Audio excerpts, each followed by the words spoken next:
దాంపత్య విషయాలలో ఆటంకాలు కలిగిస్తూ ఉంటాడు. ఈ ప్రతిబంధకాలు వదిలించుకోవడానికి కుజుని అనుగ్రహం సంపాదించాలి.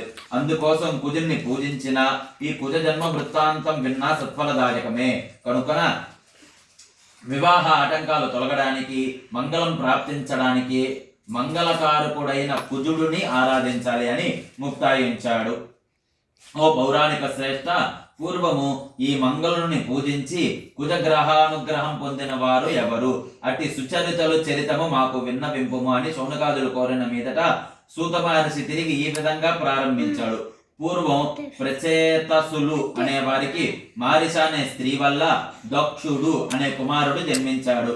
అతడు ప్రజాపతిగా వర్ధిల్లుతాడని చంద్రుడు వరం ఇచ్చాడు. ఆ విధంగానే అతడు ప్రజాపతి అయ్యి సంతతిని వృద్ధి చేశాడు. ఈ దక్ష ప్రజాపతికి పుట్టిన సంతానంలో మొట్టమొదటిదే సతీదేవి. ఆమె పుట్టిన లగ్నానికి అష్టమంలో కుజుడు ఉన్నాడు. అంటే సతీదేవి కుజదోషంతో పుట్టిందనమాట. గ్రహస్థితులు ఆ విధంగా ఉన్నాయి. సతీదేవికి వివాహయోగ్యమైన వయసు వచ్చింది. ఆమె శివుని తన ప్రియపతిగా భావించడంతో దక్షుడు ఆమెని శివునికే ఇచ్చి పెళ్లి చేయవలసి వచ్చింది.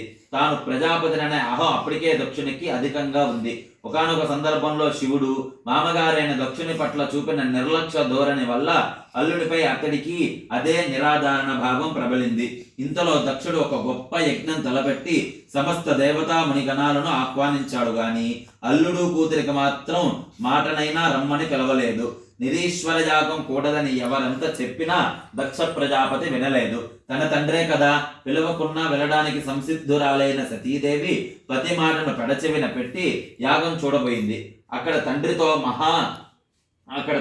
సహా అందరి నిరాధారణకు గురైన సతీదేవి ఆ అవమాన భారం భరించలేక యోగ శక్తితో అగ్నిని రగిల్చి ఆ మంటంలో భస్మమయ్యిపోయింది. సతీపతులను ఆ విధంగా అష్టమ కుజదోషం విడదీసింది.